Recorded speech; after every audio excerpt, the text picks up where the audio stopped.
everybody, and welcome back to The New Nasty Boys. I'm your co-host this morning, afternoon, evening, whenever you decide to watch or listen to this thing, Billy DeVore. And sitting next to me is my co-host, Chris Weir. What's up, Nasty Nation? Welcome back to the Fart Dunge. Good to have you back. And we're just so glad to be back inside, you know. It's actually cooler in here in the Fart Dungeon than it is outside with the humidity. It's kind of wild. A lot of condensation working against each other right now. Yeah, and I don't feel like I'm going to make some condensation that's going to stick and create a new shitwagmite to come down in the Fart Dunge, in the stink cave. So we're here. We made it to the All-Star break. It's happening. When you're watching and or listening to this, the Home Run Derby will have already happened. And plot twist, Elly De La Cruz storms the field and wins the whole thing. What? How about it? Yeah.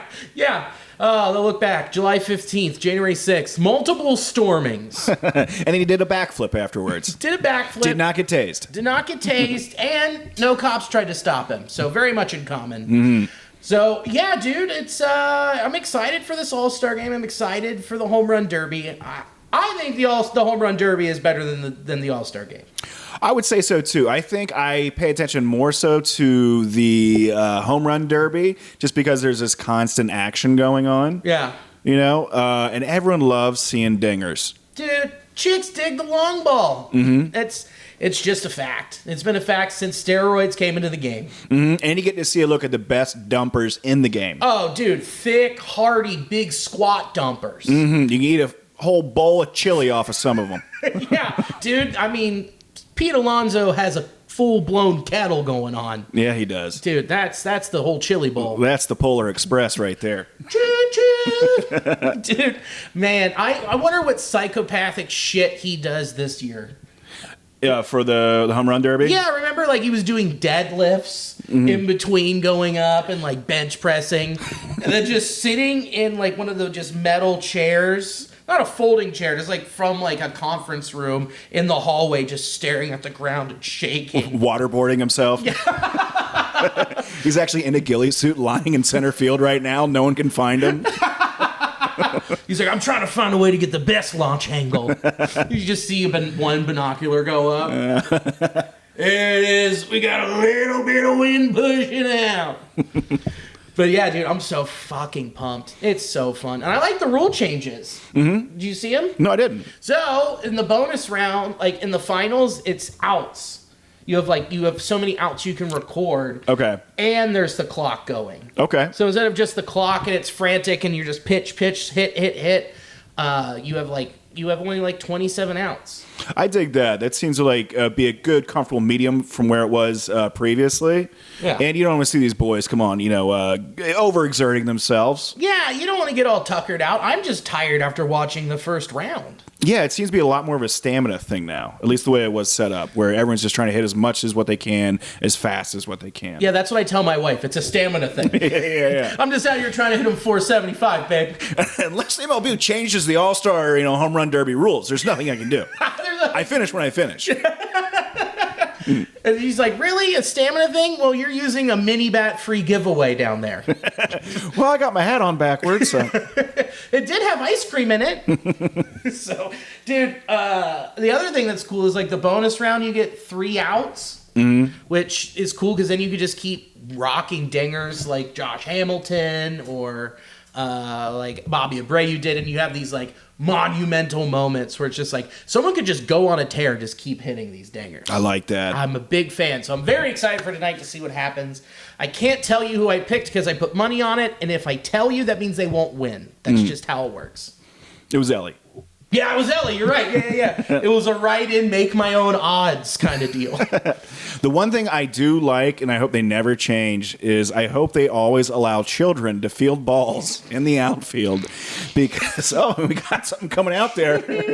Oh, it might look like that later. We're going to have some blood squirting out of the nose of some children out there when they're hemorrhaging out in left center. Oh, man, that kid last year with the just getting drilled in the forehead and then going limp was the best. It's like, this has had to have happened before. Like, why do they allow that to go on? I know it's probably like a lot of the kids from the players and stuff, but dude, that is such a mistake. Because it makes their day, dude. Yeah, and it could end their days. It really could. I mean, all it's doing is increasing the amount of CTE in baseball, and still, I'm for it. I'm all for it too. Look how popular it made the NFL. Yeah. You just look at it, and it's like correlations of concussion per kid growing up playing said sport means increased popularity and viewing. So yeah, that's just basic logic. Yeah, hit those noggins. Hit them and quit them, baby.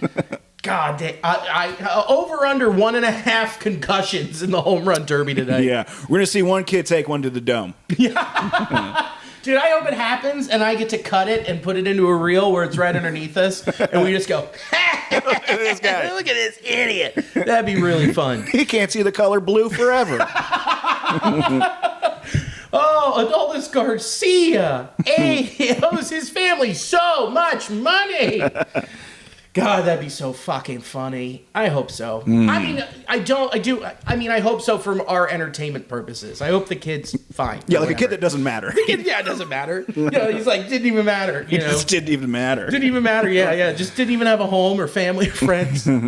Yeah. Oh, man. But yeah, that'll be fun. And then the All-Star game itself. But basically how I'm going into it is I'm going to watch Elly's AB. I'm going to watch Hunter pitch. And I'll watch Skeens start. But the rest of the time, I'm going to have my laptop set up and I'll be watching it. But I got NCAA 25. Life's over. You're sitting good, man. Yeah, I haven't played in over 10 years. Oh, really? You know, they haven't put one out in over 10 years. You got to stretch, man. Dude, you don't want to pull a hammy. Ooh, I'm going to pull a thumb, dude. Oh, goodness gracious. Yeah, I've been doing this all weekend and preparing. Just getting it nice and loose. You and Nick Martini. Not no more. Not no more. Whoa, look what this guy's doing. Wow. My favorite thing right now is you've got MLB Network on, and they've switched the coverage from the pregame for the Home Run Derby over to a movie, and they're playing Rodney Dangerfield's Back to School. You know, the very popular baseball movie by Rodney Dangerfield. All of the movies they could have pulled. Yeah, they could have played Brewster's Millions. Come on. If you're looking to have like a comic from back then, prior, you know, if you got to get your Kinnison fix, vice versa. I think it's a pretty similar vein. You know what? They do play Brewster's Millions often. I like it. Big fan. Whoever's calling the shots over there, good job. But still, Back to School. Yeah, I'm leaving that TV on the beat-ups for at least 3 dads in the corner. I'll allow it. I mean, I understand it's tough to find the best sports movies, but yeah, it's not baseball. But hey, I like it. I'll take it. So, how was your week? It was fun. Busy, trying to hit some shows, mics, just trying to get ready for this upcoming week where I'll be at Bananas. I'll plug that later. But yeah, went out and did some shows, went to the Comet, went to Bananas twice. That was fun. Got to watch our buddies. Chris Seymour, he headlined there most of this weekend, did great. And then Carl was featuring, then headlined Sunday, did a phenomenal job. That was super fun. Great weekend at the Nana. And yeah, man, just hitting the dirty scene. What about you? There you go. I went to the Reds game Friday with a friend of the pod, Adam Bass, and then went out for a little bit. Had some drinks. You know, had a great time. Did in between O'Malley's, Motor, Liberty's home. Then Saturday made so much food. You sent me a little video, man. Oh man, it got me percolated. I'm sorry, man. The ribs and the wings are gone. That's quite all right. I didn't expect there to be any leftovers.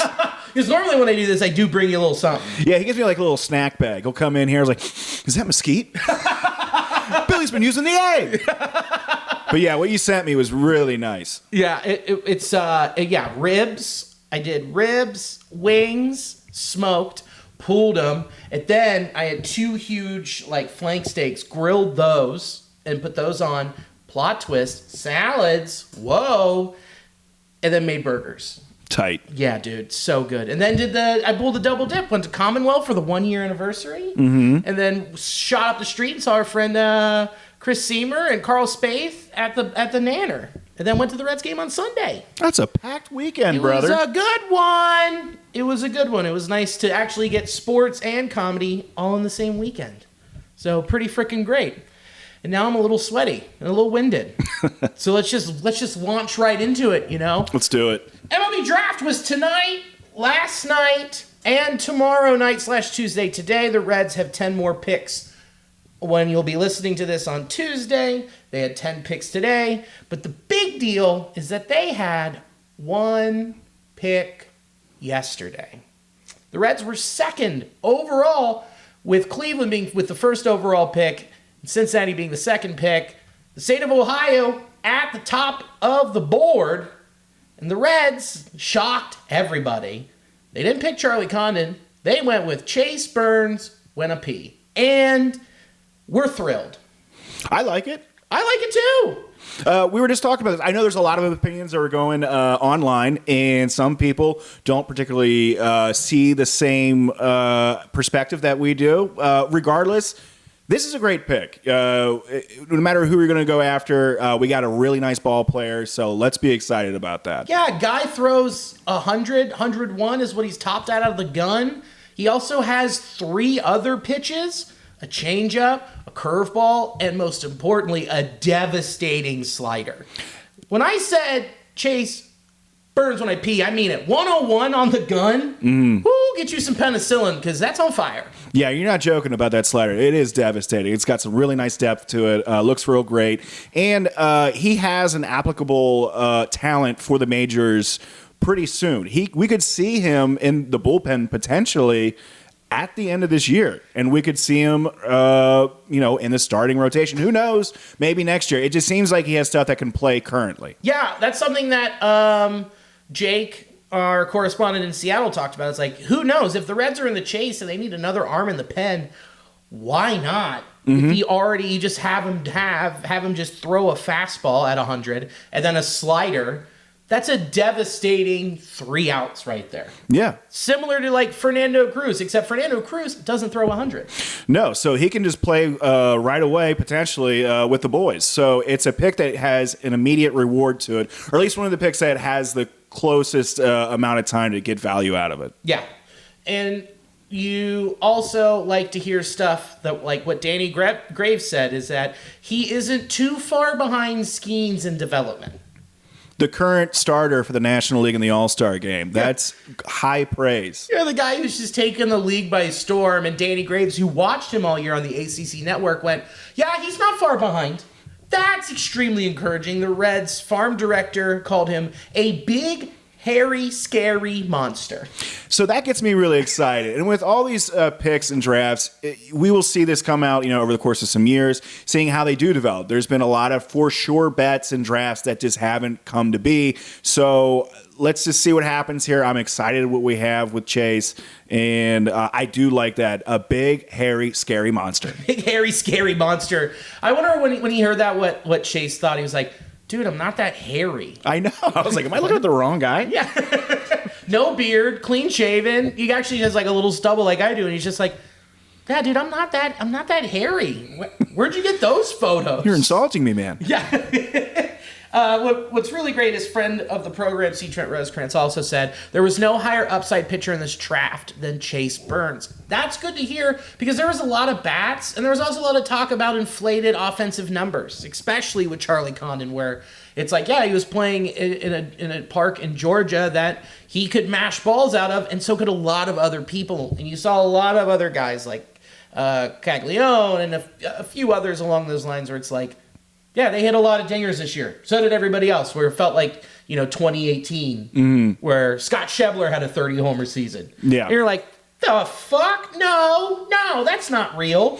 So, who knows, man? Like, I think they made the right call. If you can get the best pitcher available in a draft that isn't very deep, you go do it. And it took a lot of time for me to resign to that fact, because I saw it and I went, what? No Charlie Condon? What? And then I had some other friends talk me off the ledge and go, dude, he's really good. And I'm like, yeah, and you work in baseball. I'll trust you. Then I did some more digging and looked at some of the matrix and the shape of his fastball and the shape of his slider. And I was like, yeah, no, this is awesome.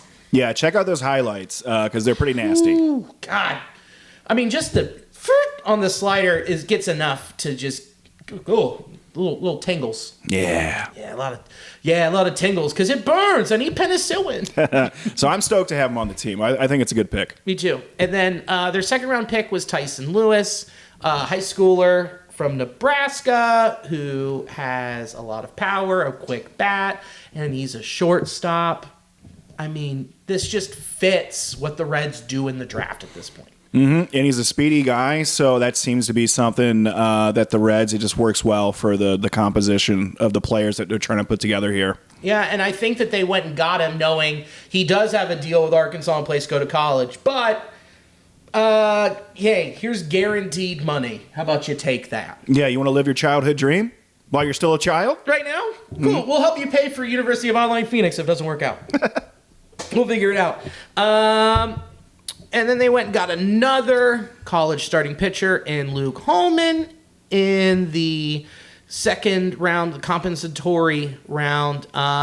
He sounds a lot like a Carson Spires, you say Spears, who it's command 93, 94 fastball with a nasty slider. It's his best pitch, followed by a splitter and a curveball and a changeup. Like, this is a guy who has a lot of different weapons, and that seems like something that DJ and the pitching development at this point really likes to lean into.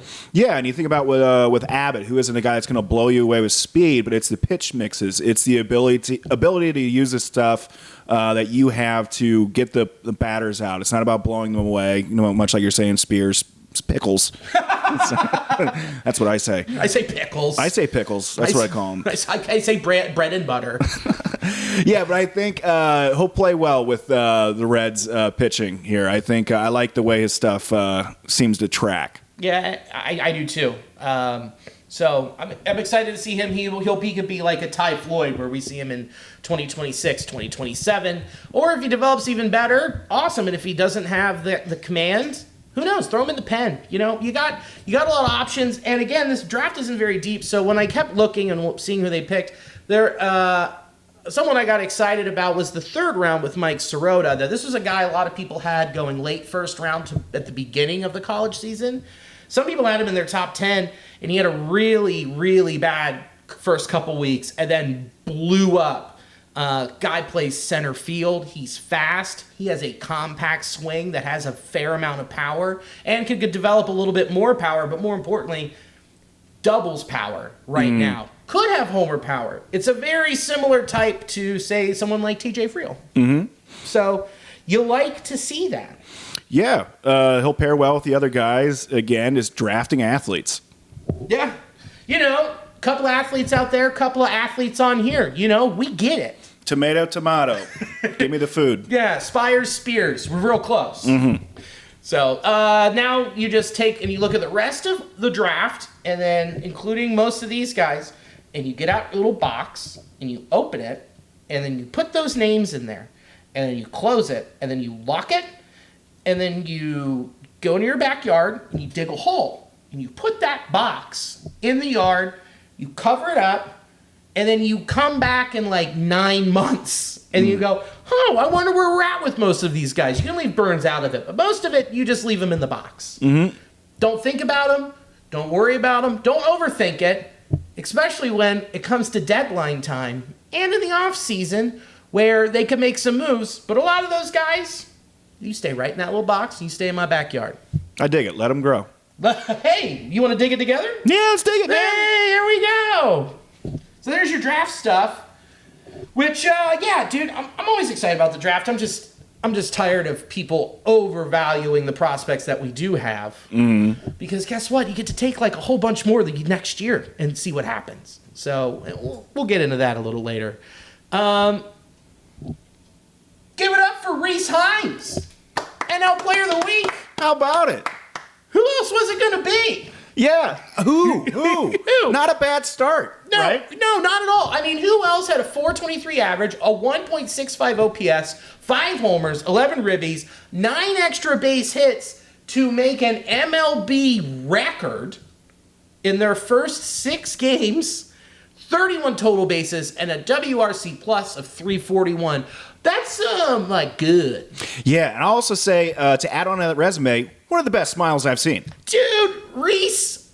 God, what a great set of chompers on that guy. Yeah, what a celebration. It hits the ball. I was like, hey, I'm having a good time. Having a good time. There the ball goes. 450 feet out of here. Dude, it's almost like he touches he makes contact and he knows that he's a behemoth and it flies out and he just has the biggest smile like, I can't believe I did that again. Yeah, it's crazy. He just knows before anyone else like, look at that. That's insane. Dude, baseball. Easy sport.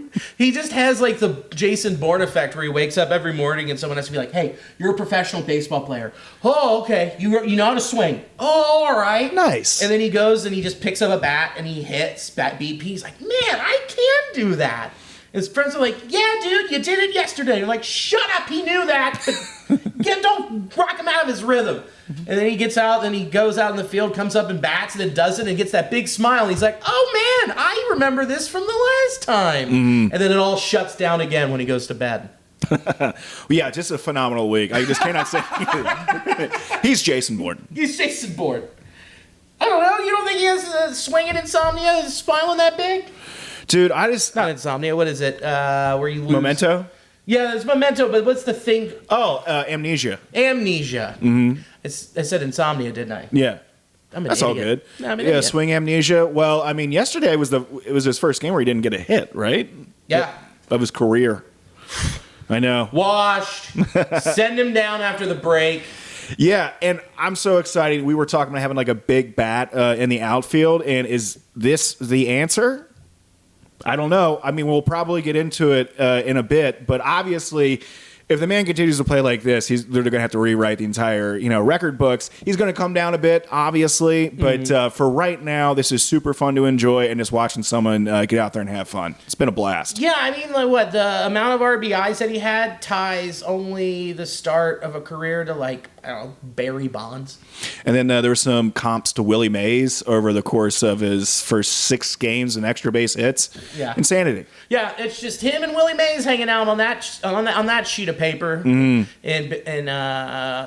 Baseball Reference, which is crazy. Now, what you brought up, is he the answer? It's too early to tell. We don't know. Right now, we're enjoying it. Like I said last week, he has a lot of power, and when we drafted him in 2019 and talked about it on this very program, his upside was massive power, and it could develop over time. And it has developed, but is it here to stay? I don't know. A lot of people are comparing him to Aristides Aquino. I don't think that's a fair comparison, because they don't have the same swing. No, and Aquino would hit the fastball. I believe most of Rece Hinds' home runs were off speed pitches. Low, too. Yeah, so... Yeah, Aquino came in and hit a bunch of dingers right away, but he was quickly found out he had a lot of holes in his swing and was very preferential to fastballs. Hinds looks really comfortable in the box. Yeah, when you said very preferential to fastballs, literally the only thing he could hit was a fastball. I think Aquino finished his MLB career with like a .083 average against anything less than 94 miles an hour. That's crazy. So that's why he fell off right away. He just couldn't hit anything that wasn't the fastball. No, because of the way he set up his swing is that he was open and then he would turn, and when he would try to create that momentum, he was already loading up so much that he was going to hit a fastball. Yeah. Not like he could go back and adjust, and he would like have to drop his hands and kind of readjust and everything. Rece is in so much control that it's just his hands are set, and he can take it and put it wherever he wants because he has so much power, and it doesn't feel like his hands are catching up or he's behind on something or there's some kind of hitch because it's so smooth, and then his wrists are just so freaking fast. And the way that it makes contact and hits on the barrel, it flies, I don't know, like 463 feet. Yeah, man, the balls are jumping off his bat. He's got such a sweet swing. Not an Aquino where he's not stiff and rigid. He can get separation with his hands. And his bat speed, I believe, top 15, if not 10, in all of MLB. And such a sweet-looking swing, clears his hips, and he is able to hit both fastball and off-speed pitches currently. So that is, we should put to bed immediately. He is not an Aquino. No, not at all. Now he is Rece Hinds. He is Rece, and he hits them balls too pieces. I'm looking up right now.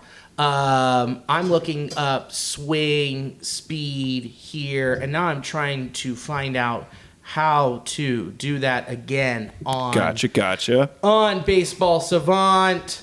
I do believe it was top 10 or top 15 with his bat speed, but just as the eye test, you can tell he's swinging a lot faster than most baseball players. And you can also see by how far the ball travels, yikes, he is really good at hitting them dingers. Yeah. Here we go. I found something that's probably close. Interesting. That's a wonderful graph. Isn't it? It's kind of exhausting, to be honest with you. Now, let's not look at bat speed. Let's look at Oh Be My Baby. It's not working. It's all good. I'm trying to find it here. I'm pretty sure, but that's at least one thing that we've seen. That bat speed is sick, and he's got power for days. And if he can stay healthy and play good at outfield, he's a really great solution currently for what we're finding to be some of the Reds' downfalls this year. He hasn't qualified yet, according to Baseball Savant, but right now it's looking like he's in the 90th percentile because he hasn't qualified yet. But 75.6, which means 75.6 miles per hour is his average on every swing. That is insane. I'm not sure what the average bat speed is. I don't want to give you another thing to do, but that just seems fast. You know what? I'm sorry. It's good. You know what? I can do that. Fast swing rate is, so the number one is, with a fast swing rate, okay, got it. Fast swing rate with 98.1%, which means that it's above 75 miles per hour. It's Giancarlo Stanton, and he's 98.1%. Now, average bat speed, Giancarlo, he hasn't qualified yet, so he's not on the big boy list. Okay. But when he does, we'll have real good stats for you. But right now, from what it looks like, he's, top 10, 15 in baseball, sure, without having true finalized numbers. He's good. Yeah, great week. That's what we're trying to say. Great. No matter how you break it down, phenomenal week for the ages. Phenomenal week, and you can't compare him to Aristides Aquino. Yeah, get it out of here. Get out of here. And I hope that I'm not taken as a fool and he comes back and it's like, oh boy, you lost it. And he's like, either like, hey, so what happened? Like, what's going wrong with your swing? He's like, yeah, these two dipshits in this basement called the fart dungeon kept talking and hyping me up, and I bought into it. They said I was the born supremacy. Something said on amnesia, I forget things. I don't know. I gotta go to bed. I gotta start it all over tomorrow. And then everyone's like, no, we're not gonna. All right, just go ahead. And then another thing that happened, Elly De La Cruz has set the most. I'm going to fucking start that over. Elly De La Cruz set the record for the most stolen bases before the All-Star game for a Red with 46. That is a little bit better than me. It's a little bit. 46 more stolen bases what I have this year. I have 45. 45 less. Yeah, my name's William Condon. I got on the field. So, what can't this guy do? I mean, he's going to be in the All-Star game tonight. He stole 46 bases. He's third in triples, or second in triples, and 12th in homers, and 19th in OPS. What can't this guy do at this point? Well, he's trying to speak Japanese. Oh, well, I hope we get to see that tonight. There was a good, if you didn't see, watch, there was a clip of Elly talking to, at the All-Star game, Derek Jeter, Big Papi too, I believe, about him just coming up in the league and learning English and just him wanting to communicate with fans and also to let people know in the Dominican that you can do this as well. It was such a sweet clip, and it's just like, oh man, not only is he so great at everything, he's number one in our hearts. Yeah. He's so well-spoken. He's so sweet. Elly, only for good. Exactly. Exactly. Using his powers, his incoming wealth and fame to help others. Real superhero. Real superhero. He's got that, EDLC on his chest. He's ready to go. Yeah, and he did look like a superhero flying into that net, making that out over the weekend. Holy cow. That was insane. And he made it look so effortless. It was like, yeah, I'm going to do this. Like he was calculating. I'm going to fly up this high, push the net out of the way, grab the ball. It was pretty tight. Yeah. He's like, you know what? I got this. Don't worry about it. My favorite was the guy right behind him who was trying to duck, and then Elly just palmed his head. Yeah. He was like, you are not moving away from me, mister. Thanks for the lift. Smell me. Pretty rad, dude. Yeah. It's, God, the only bummer was him getting picked off at first on Sunday, in a weird rundown situation, which he didn't need to do, and just giving away outs. That's the only flaw in his game, is just giving away outs on the base path. Yeah, being too aggressive, just being able to recognize the moments where you need to pump the brakes, quite literally, for him, and this was one of them. But he also, hit a missile into the batter's eye? Yeah. So that was pretty cool. I mean, it just, the camera well, he has hit the top of the boat and now into the camera well. No one is safe at Great American Ballpark. No, you have to always pay attention. Elly's out there. He's a dangerous man. And Rece Hinds, what are we doing going to Great American Ballpark? Yeah, and you know what? Fans are no longer allowed to bring gloves into the stadium because they'll just explode. Mm-hmm. You have to tape pillows to your hands. You got to bring riot gear with you. Rece Hinds and Elly gear. Everyone's got projectiles constantly leaving. The banks, no one's safe. Yeah, first 15,000 fans sitting in the bleachers, moon deck or sun deck get a free riot shield. I could just see it now, red and white with a big red white wishbone C with just the little window. Oh, that's dope. You just block it. You just got it. You got your little red bat batons. Your cute little pepper spray to go get Iron Man after the game. Come here. Oh, that's so fun. It's great. I just, he's going to keep it up, and the second half can only be better for him. Yeah, he's just going to keep improving. He's setting these, milestones for himself to meet, and I just think he's just going to keep improving his game every year, and it's super fun to get to watch him in a Reds uniform do it. Yep. And we got it till 2030. We will be a free agent in the season of 2030. So whenever he was like, oh, man, he's learning Japanese to speak to his new teammates in Los Angeles. Who knows if they'll be there? That's a long time. That's 6 years. Also, let him live his life. Yeah. Come on. He'll be a free agent when he's 29. Cut the guy a break. Yeah. So everyone just needs to... Because I know we're going to hear it after this. He kills it in the All-Star game tomorrow. So, rip, up, that was chicken wings. Mm-hmm. Mm-hmm. Yeah, it was. Yeah, you were right, mesquite. That is what I used to smoke. Pretty good, man. Yeah, you know you're smoking woods. The Reds finish up this homestand 5-5. Back to where we started with 3 games under 500, taking 3 out of 4 from the lowly mountains and 2 out of 3 from the stinky fish. Man, it would have been nice they had opportunities to take both of them, but you know what the difference was between both of those games that they lost? What they had in common? Didn't score a lot of runs. And why was that? They didn't play that well? Hey, you know what? Fucking great point. They didn't play well. Shut it down. Thanks. I'm going to take this with me. Get out of here. No. Left-handed starting pitching. Yeah. It's been a bugaboo for him. Yeah, Rogers was cruising through 5 on Sunday, and then Indy hit a double, and then Elly said, we'll see ya. We're going to hit it towards the Tundra sign. Pretty close, too. Yeah, he got pretty darn close to it. But yeah, dude, they don't play well against left-handers. That's kind of a bummer. And then Kyle Freeland just up and down, just smoking them lefty style. It's very apparent what this team can't do, and it is hit lefties unless it's Elly, and he's just he gets a hold of one from the right side of the plate. Yeah, dude. Hopefully we can do something to mitigate this, because when you have such stark breakdowns between left-handed pitching and right-handed pitching, it's at least an easy thing to point out and be like, hey, we can resolve this. Yeah, right.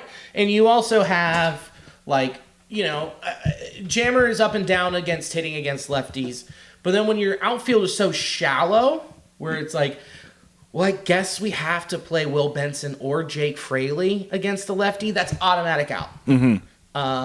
Austin wins, and Tyler Stevenson's DHing. toss up with Tyler Stevenson against a lefty. And same with Wynn. So, okay, there's some more outs guaranteed. It just kind of gets a little ugly and a little shorter. Spencer Steers, again, against lefties, but still, it's like, man, I miss TJ Friel against lefties. I miss Matt McClain against lefties. A lot of guys that are coming back against lefties, you're like, but man, that is just a glaring issue. Yeah, it's something they can fix. So something that they can go after. Maybe they can do something to help. Because it just can't continue to go on like this where we're constantly, behind the 8 ball when it comes to lefties. Sure. I mean, they did. They went and got Austin Slater, who is very good against lefties. Mm-hmm. I think he's someone who's going to get more comfortable here. For sure. And will be more comfortable hitting against lefties. And if he doesn't figure out, then why is he on this team? Because that's the only reason he's here is to play center field while Stewart is hurt and to hit lefties. Correct. That's it. That's his only job. Get on base against a lefty. So, aside from that, that's really the glaring issue with this team offensively, and although it has been this whole season. So, will they address it? Maybe. We got an idea, but they're only 3 games back in the wild card. They're 8 games back in the division. That is not a monumental feat to accomplish. No, and you can see with how the Reds can go in these winning spurts here and just how they seem to be leveling up a bit more. And maybe with the addition of Rece, he might help with some of the issues we've been experiencing with lack of offense in terms of outfield. So the division and wild card, obviously, both well within our grasp, especially too when you look at some of the other players in our teams in the division might be facing a bit more difficult schedules than they had in the first half of the year. Yeah, and a lot of it, too, we have control over. 2 of the teams that are in front of us, one of them they are 3.5 in front of, and another one they're 1.5 in front of us. Cardinals and Pirates. And the thing that gives me hope, the St. Louis Cardinals run differential, -38, with an expected win-loss record of 44-52. Pittsburgh, 9 runs under, with an expected win-loss record of 47-49. Reds +38, with an expected win-loss record of 53-44. Yeah, and when you get down in those numbers there was a lot of one-run games that the Reds were on the losing end this year. But yeah, looking at that, I don't feel that stacking up the Reds versus anyone else in our division that we are the worst team. So I agree. Sorry. Yeah. I was like, did I say that wrong? No. I was like, no. No, I think when we stack it up against like the play, obviously looking at the run differential and stuff like that, but I do feel like we stack up better against each team in our division. Obviously it's not going to be like a walk in the park, but I do feel like we are a contender to win the division. Yeah, I'm just tired of seeing nationally people like, the Cubs are still in it. No, they're not. They aren't playing well, and they keep playing worse. So I feel like we're a much more cohesive, solid team than what the Cubs are, and I think the Reds have just gotten a little bit better incrementally this month. Well, a lot more this month, but even in the past week, we've really just leveled up a bit more. And the Cubs bullpen is trash. Mm-hmm. It's very bad. That's what we've talked about with Danny. We talked about it with him when he was here about how bad the bullpen is. And then you're trying to scrounge around and find some offensive production from these guys. So far, it's been Ian Happ, Seiya Suzuki have turned it around, but Bellinger's been hurt. Bush caught fire for a little bit and he cooled off. And they don't have a good starting catcher. No, and they run themselves out of games too. They don't play like they're playing baseball sometimes. They just play very haphazardly. So they're a team that can be in the lead and then lose it quickly just by fumbling around. Yeah.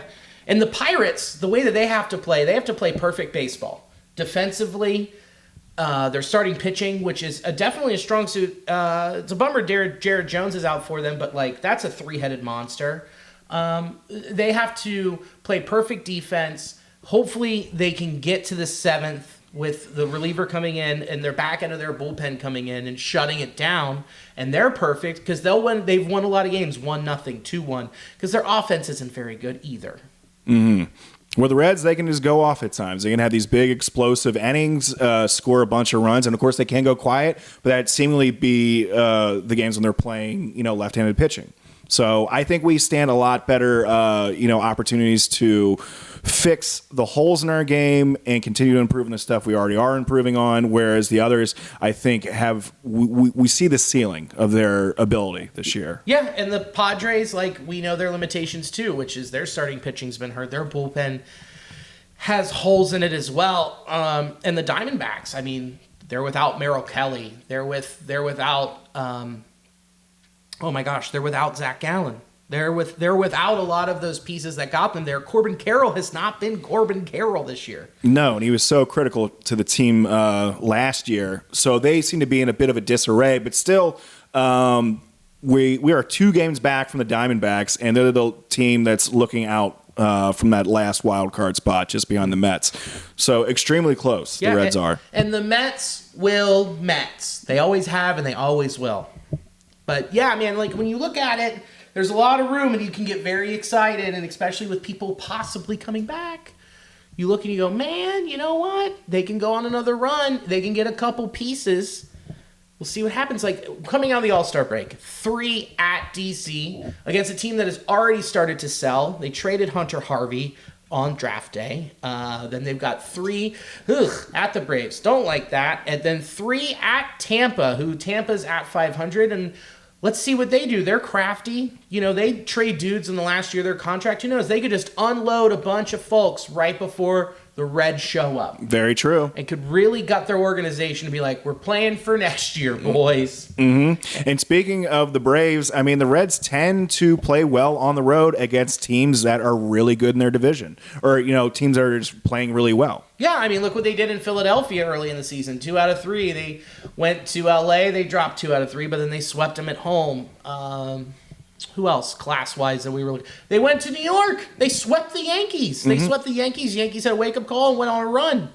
Took 2 out of 3 this weekend in Baltimore. So they could. I'm not doubting it. The Reds have even 500 record on the road. Mm-hmm. I don't doubt that they go and they take 2 out of 3 in Washington.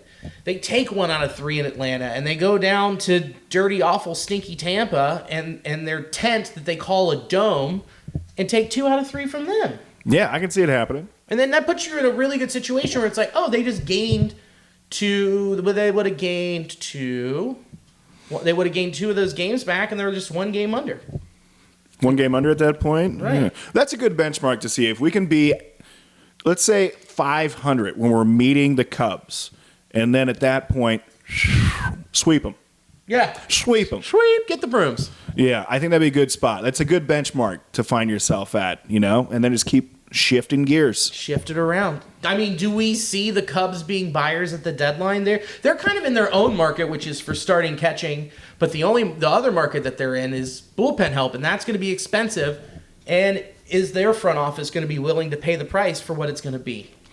Man, I don't know. It's so strange when you just look, because so many teams are just in this bottleneck for the wild card. And so a lot of teams need to start making decisions pretty soon on what their game plan is for the rest of the year. Which, again, like we've said before, and a lot of people have been saying, they need to push the trade deadline back. If we're going to have the All-Star game and then bam, and with that 3rd wild card spot, people are asking for a lot, and some teams are going to pay it, and the Reds have taken some people to the cleaners for it. Mm-hmm. You got to push it back a little bit farther so they can make a decision.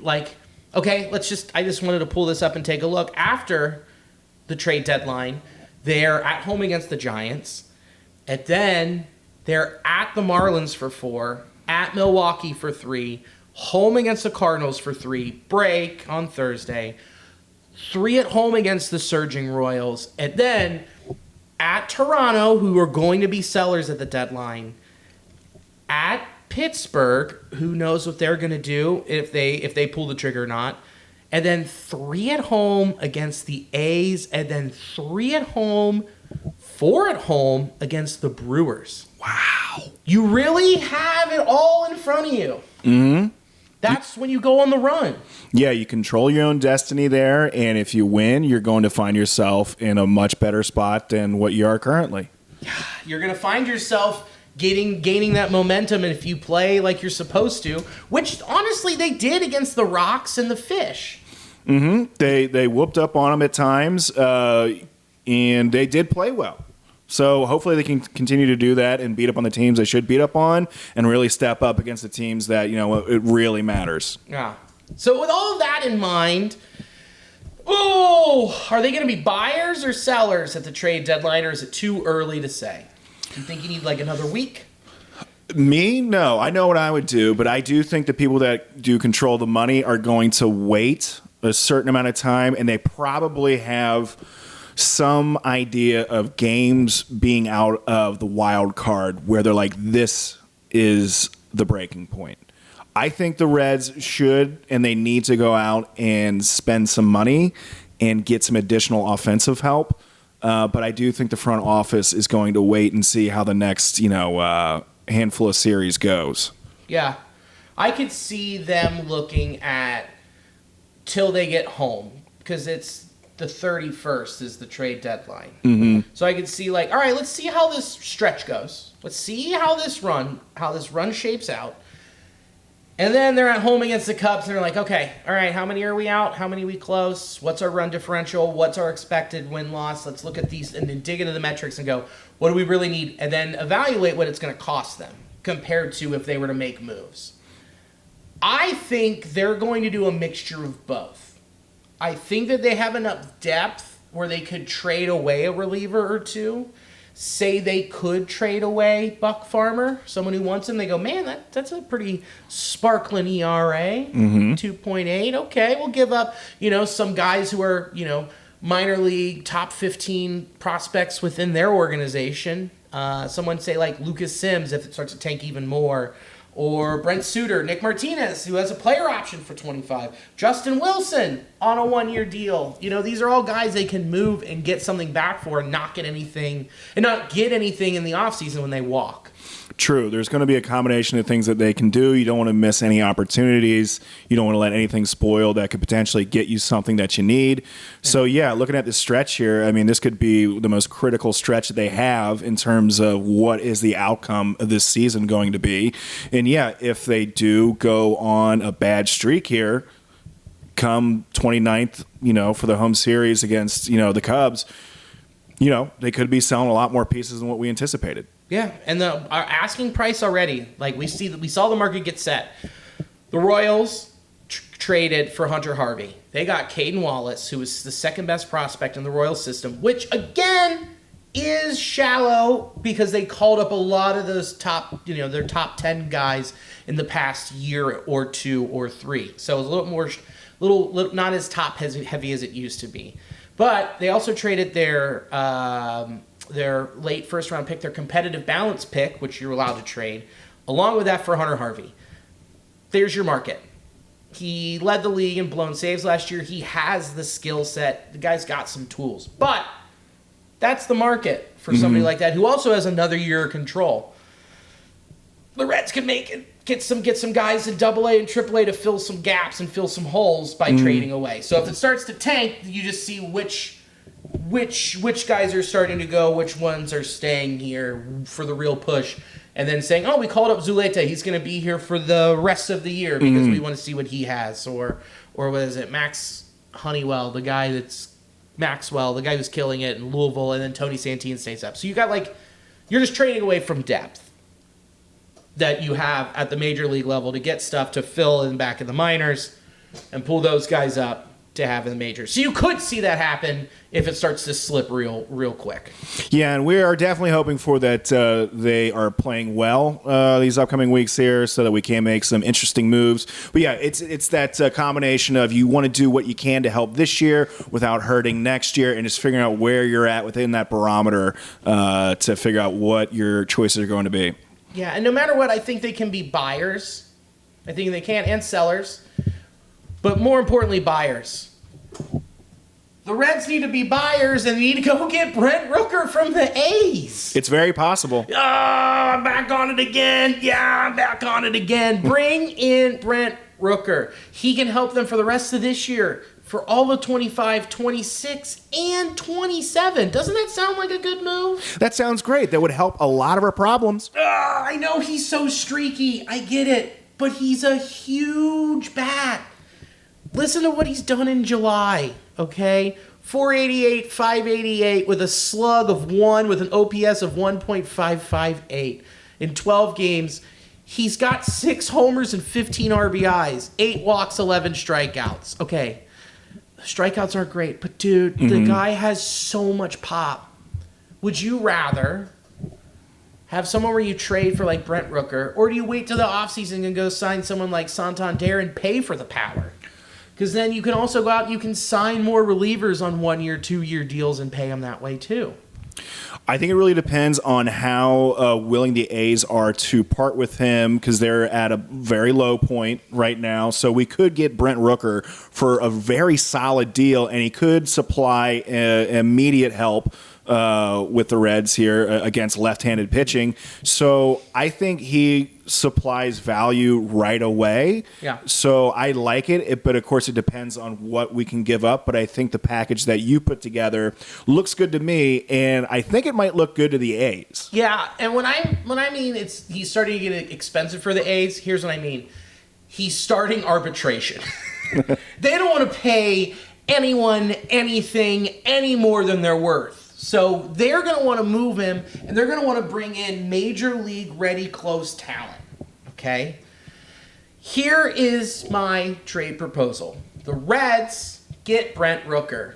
Yay! Now remember, keep this in mind, the Reds are getting Brent Rooker, who hits for power, consistently streaky, a lot of powers.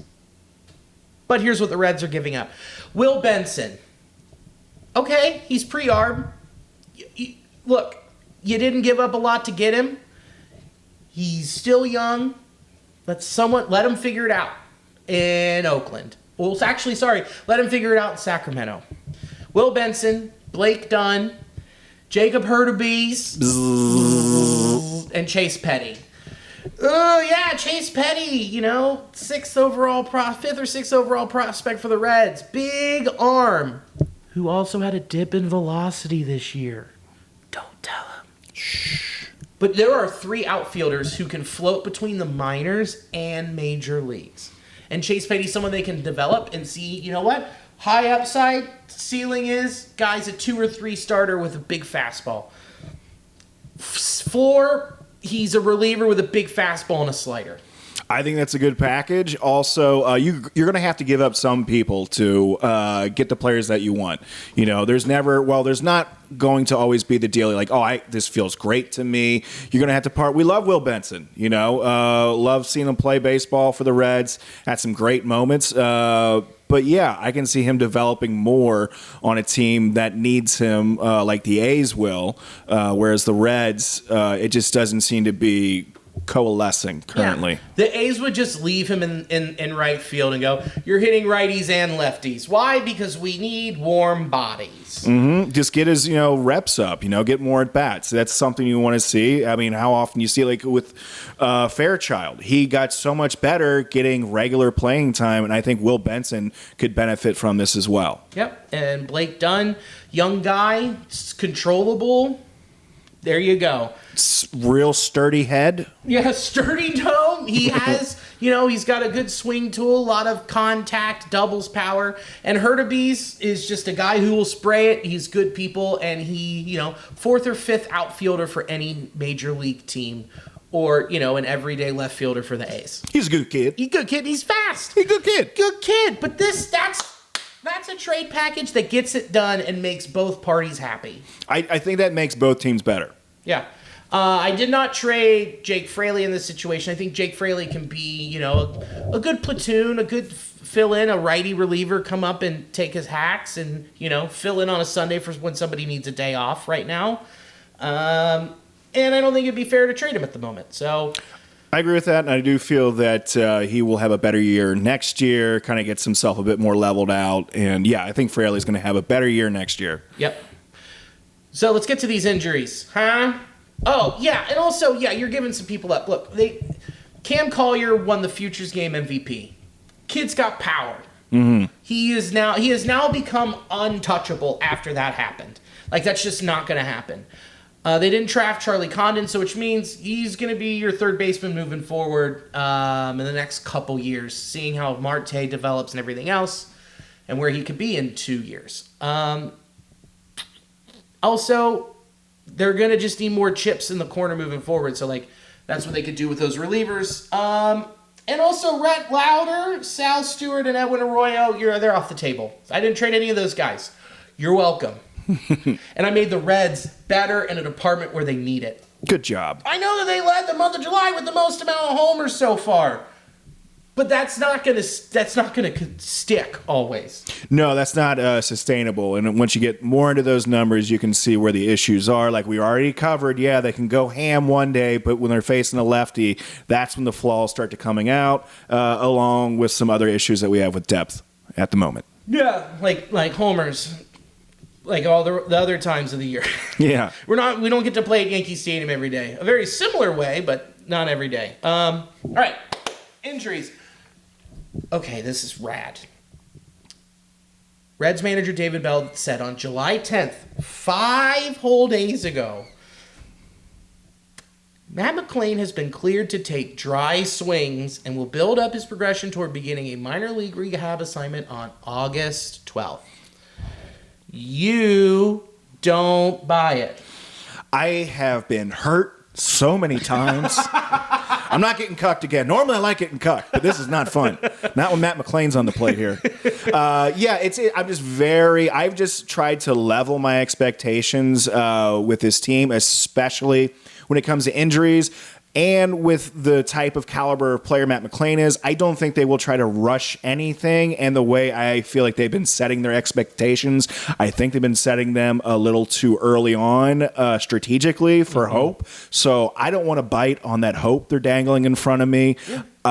I would love to see it. In my mind's eye, Matt McLain, if he does come in this year, it will be because the Reds have made the playoffs and he's coming in for, starting to pinch hit and getting worked in that way. That's how I see it going on. Yeah, you don't want to get McCucked. I don't want to get McCucked. Not again. Not ever again. Yeah, dude, I get that. Like maybe, he ramps up. Here's the situation for you. He gets ramped up. He's ready. He's had 1 or 2 weeks back in the majors. He's like, I'm good. Because guess what? You're going to have to slide his ass over to third. Marte. No, actually, you wouldn't have to. You can keep him at second. You can put Indy at first. You can put Indy at third. Any combination, anyway. But you're not going to have Marte because he got suspended, so which means he can't play in the postseason. Correct. So, I mean, it's going to be the same thing now with what you saw with Marte getting in there. He didn't have any opportunity to, work himself back up because we needed him right away. And might be the same thing with Matt McLain when he gets called upon. Yeah, where he's like, hey, man, we need you to be the guy you were for 51 games right away. He's like, I'll try. I'll do it. Yeah, I'm in. I'm Matt McLain. Yeah. So, I mean, I am excited. Just the fact that we get to talk about him and have updates on him and do this, I was checking out a couple of his at-bats, over the week. And, geez, man, we just missed that swing. We miss it. Just swinging that big club looking like Jose Altuve. Yeah. So, it is exciting, but I just try to temper my expectations when it comes to the injury reports coming from the Reds. Yeah. Especially with another one, Carson, I say Spires, you say Spears. On Friday, I watched him. He had 9 strikeouts. Guy was just cruising against the spoiled fish. And then he had some fatigue in his right shoulder. And turns out he has a shoulder impingement. Could you remind us again, what's the impingement? It's like a little pinch? It's a pinch, and your muscles tighten up, and it's like, owie, wowie, where it's like you don't have a lot of good movement and all of this. And it happens a lot of the times with swimmers, and who would have thought, pitchers. So what they say is David Bell says, we're hoping to have him back 15 days from now. It's probably good to happen now to get him ready for the second half and get reinforcements for us. Do you buy that it's only going to be 15 days? I really don't know. I mean, with everything I've heard, I would say I'm skeptical. But if it is just a small little thing, like maybe he had like a little bit of a pinch just because, he's been ramping up and running on adrenaline, the past couple starts he's had. So I'm hopeful that it'll be 15 days because we really do need him, especially with the performance that he had. I mean, he struck out 6 in a row, the same that Hunter Green just did the day before. So, yeah, he has a great impact on the team. I'm skeptical, but I'm hoping that it is just the 15-day. Yeah, and he will miss a start. It's 15. So you get, you got, hold on. So you went on Saturday. He went on the IL. So which means next Saturday, or this coming Saturday, puts you at 7. Mm-hmm. 2 other starters, 3 starters until then, and then cool that you got your back to, so which means they're going to have to throw somebody in real quick to start. Mm-hmm. See what happens, but hopefully he just misses 1 and can come back pretty quickly. But I'm with you. I don't trust him as far as I can throw him, and I'm telling you, I'm feeling a little tweak in my shoulder. You got a little impingement there? A little tight impingement right there. Oh, no. Don't let me lift managers very well. So I can't see how far I throw them. But yeah, I just don't buy it either, man. I swear to God, I hope he does come back in this 15 because he was cruising and he looked so good until the 5th inning where he just was like, oh, he's flattening out. This is weird. Yeah, seeing the way he was able to use his pitches and having confidence with them, it's fun watching him being a professional pitcher. That was fun. So hopefully he can get back, get healthy, get back with the club. And Tony Santillan looked good when he came out in relief for the big league club. So he's someone I hope can stick around for a little bit too and keep contributing. Interesting here, Graham Ashcraft placed on the 15-day IL after option to AAA. Louisville is voided. He got some PRP injections in his elbow. Fun. Uh-oh. You know what that means? I don't know. If you get platelet-rich injections to try and get some of that blood moving around, that means some of those muscles in there are awfully tight. And maybe they're a little stretched thin because you're trying to get them to regenerate and grow. So that means if that doesn't work, he's gonna get Tommy John. Which explains a lot this year. Uh-huh. Because he fucked up his toe last year, pitched on it for a couple starts, which probably put a lot of stress on his elbow, took the time off, might have come back a little too soon, wasn't planning right, which then he was probably putting a lot more pressure on that elbow, which means loss of control, and then stress on top of it leads to getting a platelet injection and then possibly Tommy John. And you talked about this before with Joe Burrow, why he had the wrist injury is because he had the leg injury. Right. Mm-hmm. It all connects. Mm-hmm. It's, what is it, the leg bone connects to the knee bone. The knee bone connects to the wiener bone. The ham hock bone. The sweaty, stretchy muscle connects to the hairy bone. Oh, that reminds me. I got a little conspiracy that I thought of. I'm not sure. You'll probably talk me down from it. Ooh, I love conspiracies. I'll just drop it in right now. Do you think, speaking of injuries and getting x-rays and stuff like that, do you think the Reds, when they first were getting x-rays on CES, that they did in fact notice something, chose to not say anything because they had plans to move CES? Now, I'm not sure if the timeline would work, but there were some other, potential rumblings that he may have been in a package deal. So that came to me in a fever dream, but I'm probably incorrect. I'm sure someone can tell me, like, no. This is when this happened. This is when that happened. Ipso facto, you're an idiot. But seems kind of cool, and I love to speculate. I love speculating. I think if anything were to happen, like that kind of shifting trade, it would have happened before the season. Because him playing and having that happen, him playing and then elevating his stats, living up to who he was supposed to be, makes him even more valuable and harder to move. I don't think that they could have really hit this for much longer. Yeah. No. Okay, I'm gonna come up with another conspiracy. I like it though. I like it a lot. Don't get me twisted on it. I do like the conspiracy. Last thing I would want to do is get you twisted. But dude, been there. I gotta stand up. They're touching. But dude, I just would not see the front office making such a brash move with a guy they banked on playing first and DHing and rotating throughout the whole year. Okay. I like it, though. I'll take my tinfoil hat off, but I'm keeping it down here. Yeah, you keep it. It's staying. You just keep it tucked away. I like it. Just keep throwing those at me. Okay. TJ Friel. They expect him to return They expect him to return July 26th, the start of the series in Tampa. I believe this one. I buy this one because it's a hamstring and he's waited it out. Then they rub it down. They give him some rest. And it's like, all right, you're good. He's like, I'm good. And then he'll go back out there and then he'll do it again in 3 weeks. But because that's just how hamstrings work. Yeah, it's going to be like an entire year situation. But yeah, and the fact that I don't think TJ would sit down after this. He's like, no, I'm going back out. Like, there's nothing you can do. Yeah, because he went back out for 2 days, and they're like, are you sure you're all right? And he's like, no. But he's still impactful. He's just that type of player. I don't think we can have him sit out much longer. Of course, you want to have a healthy TJ Friel, but this is good news. So hopefully he can get out there, be healthy, and immediately have an impact in this team. Yeah, because this is the kind of bat we were missing. I love having India lead off. I put Friel in the 9-hole. That's what I would do, too. And I would move Rece Hinds up the ladder. Same. Great. I'm glad we agree on that. Nice. Great. Stuart Fairchild is in Arizona right now getting treated for his back. Whenever you have to go to Arizona for treatment, it's never good. Yeah, you're going to be there for a bit of a prolonged time, normally. And they're like, oh, yeah, he'll be back for Washington. I'll fucking believe it when I see it. Yeah, dude. It's like, come on. You guys keep lying to us. Come on, you're really dragging us along. And especially when they went and traded for Austin Slater. They're like, oh, he's a good center fielder, veteran.